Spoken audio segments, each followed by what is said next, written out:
dan juga nama anak atau nama keluarga dari Keraton Majapahit itu tidak ada yang bernama Bathara Katong. Nah, itu dari pihak Majapahit dulu sendiri itu begitu itu.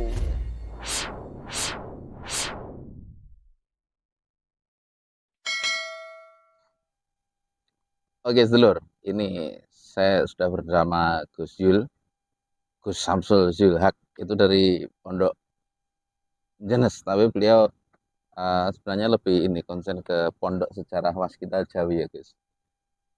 Nah, ini loh, ketika beberapa bulan yang kemarin saya sempat upload sebuah video saya bersama Gus itu tentang ini sebuah fakta sejarah berdasarkan beberapa sumber ya, Gus, yang mana menyatakan bahwa Bathara Katong itu bukan anak Brawijaya, bukan anaknya Brawijaya. Nah, itu kan sempat rame ya. Nah, mumpung saya sudah sama Gus, kita akan obrolkan tentang itu. Assalamualaikum, Gus. Waalaikumsalam. Niki, Gus, soal yang kemarin sempat kita, ya kalau bahasanya sekarang spek up ya. Kita sudah ngobrol tentang itu. Ribet, Gus. Bathara Katong bukan anaknya Brawijaya. Iya. Ya. Pertama ini dulu aja, apa? Kemarin kita ngomong itu tuh sumbernya yang jelas dari mana? Oh, gitu. Ya. Itu. Ini yang pertama kita ketahui dulu bahwa tulisan atau narasi yang mengatakan Bathara Katong itu adalah anaknya Brawijaya V itu adalah catatan para bujangga Keraton Mataram, yaitu dalam hal ini Keraton Mataram di sini adalah Keraton Solo dan Keraton Jogja, Keraton Kasunanan dan Keraton Kasultanan. Itu disitulah tulisan tertua yang mengatakan bahwa Bathara Katong adalah anaknya Brawijaya V. Itu. Nah, itu patut kita konfirmasi kebenarannya, apakah benar Bathara Katong itu anaknya Brawijaya V itu tulisan itu, gitu, caranya begitu. Nah, apabila kita telisik berdasarkan catatan dari pihak Majapahit sendiri, yang mana Majapahit itu juga menerbitkan silsilah-silsilahnya, diantaranya melalui prasasti-prasasti tinggalan Majapahit, dan kemudian dengan naskah Desa Warnana atau Negara Kertagama itu, kemudian ditambah lagi dengan catatan serpian dari zaman Majapahit yaitu Pararaton.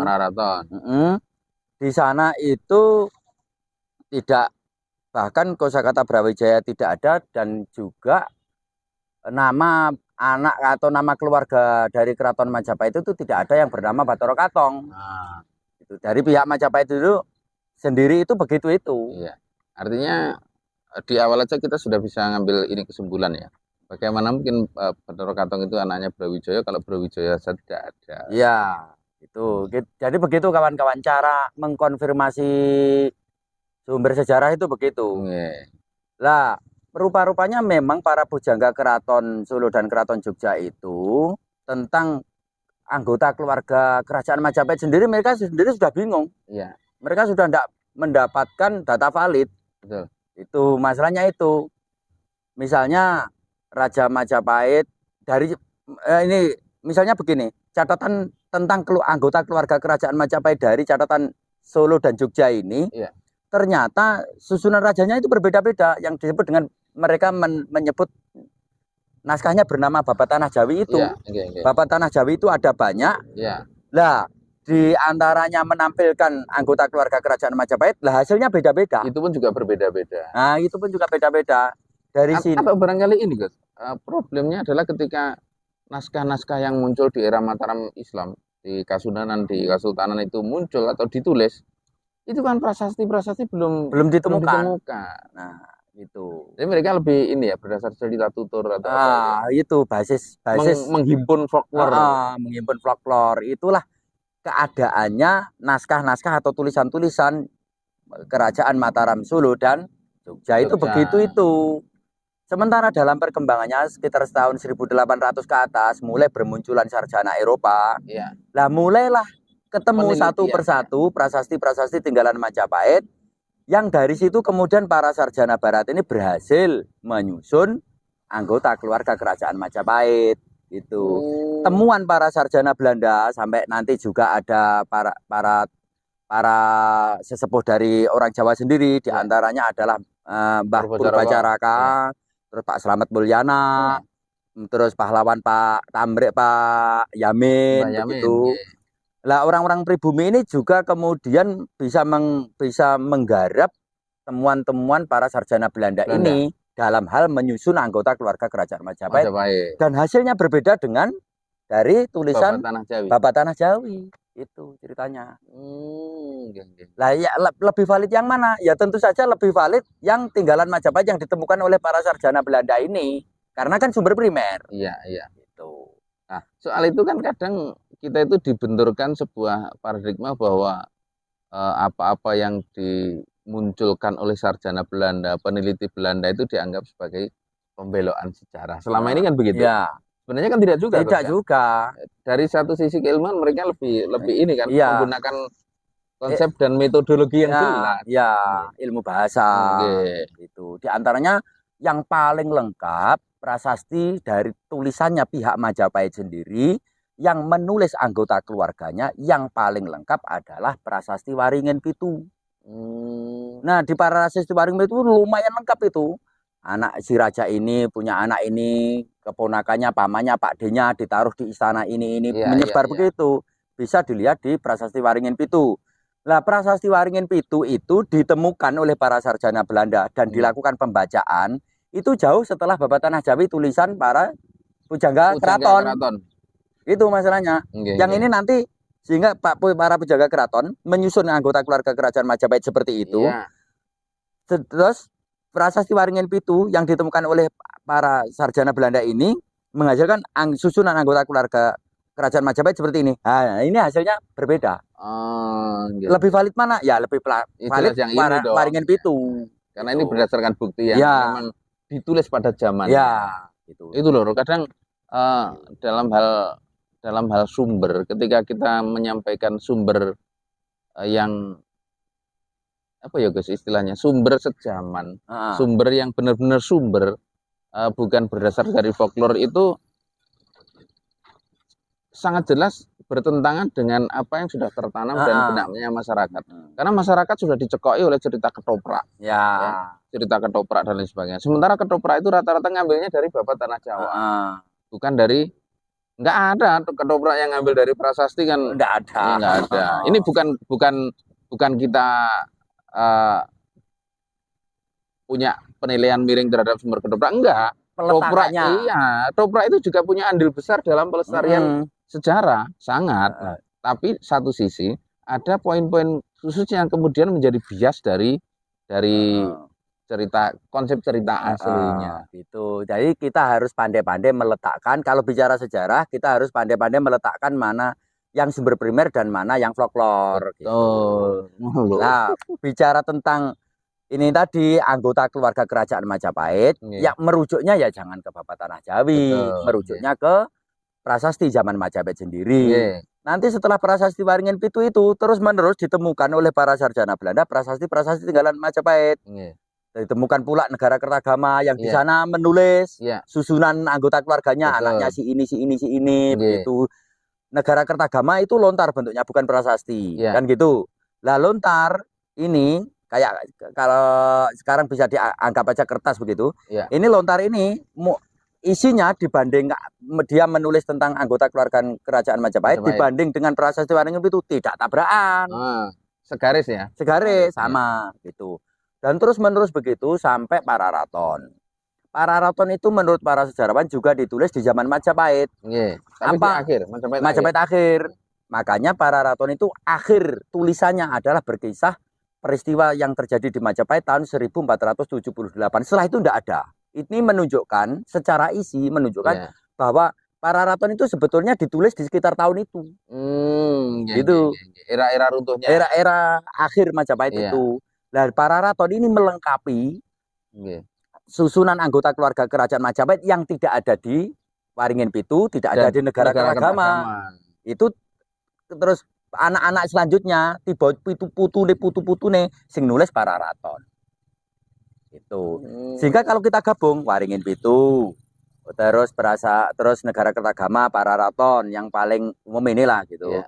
Meskipun nanti ada prasasti, masih banyak prasasti-prasasti yang lain. Ini kita komparasi, kita kumpulkan, terbentuklah di situ diagram atau bagan silsilah anggota keluarga Kerajaan Majapahit. Dan itu tidak cocok dengan Babat Tanah Jawi sama sekali.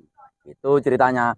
Lah bicara Bathara Katong, kita kan harus melihat dari sisi ini Majapahit ini. Iya, betul. Bathara Katong itu disandarkan pada, dianggap sebagai anggota keluarga Kerajaan Majapahit, dalam hal ini adalah putra raja. Apakah bisa? Di cross check ternyata tidak bisa. Bisanya begini. Alurnya tidak ketemu. Bisanya Bathara Katong itu putra Bre-nya Majapahit, itu bisa. Cucu ya berarti. Kalau diambil dari garis raja, tibone putu atau buyut itu. Dan memang dulu kan cucu kan kadang dianggap disebutkan sebagai putra.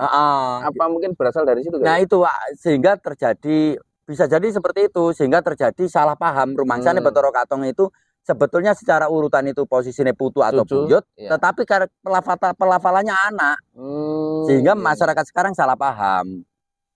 Bisa lebih tepatnya Bathara Katong itu kita letakkan dalam bagan silsilah keluarga Kerajaan Majapahit yang disusun berdasarkan Waringin Pitu, Negara Kertagama, Pararaton. Kita susun ini, posisinya Bathara Katong itu bukan putra Raja Majapahit langsung, tapi putra Bre-nya Majapahit atau bupati. Jadi Raja Majapahit itu membawai para bre. Nah, salah satu Bre ini punya anak Bathara Katong. Yang mana Bre ini tadi masih anaknya Raja Majapahit. Nah ini baru bisa. Bathara Katong bisa kita masukkan di diagram keluarga Kerajaan Majapahit. Kalau dalam pembahasan kita yang lampau itu kan kita menyebut bahwa Bathara Katong bertiga. Nah, Bathara Katong bertiga ini kan cucu Raja Majapahit dari Raden Gugur ya, dari Bre Adipati Wurawan. Itu ada yang tertera di mana? Kemarin catatannya di Babat Sangkala sama Syarat Kanda. Oh, Syarat Kanda. Itu sumbernya dari situ. Jadi mungkin Bathara Katong itu anggota keluarga Kerajaan Majapahit, tapi bukan di pusatnya sana, tapi keluarganya bupati bawahan Majapahit. Di wilayahnya bawah. Fasal itu bisa kerajaan Fasal. Itu lebih masuk akal dan didukung oleh ada catatan yang menyebut demikian. Akan tetapi 3 sumber utama sejarah Kerajaan Majapahit, juga catatan keluarga Majapahit yang di Prasasti Waringin Pitu, di Negara Kertagama, dan juga dilanjut oleh Pararaton, itu sama sekali tidak ada yang menyebut bahwa Bathara Katong pendiri Ponorogo itu putra Majapahit.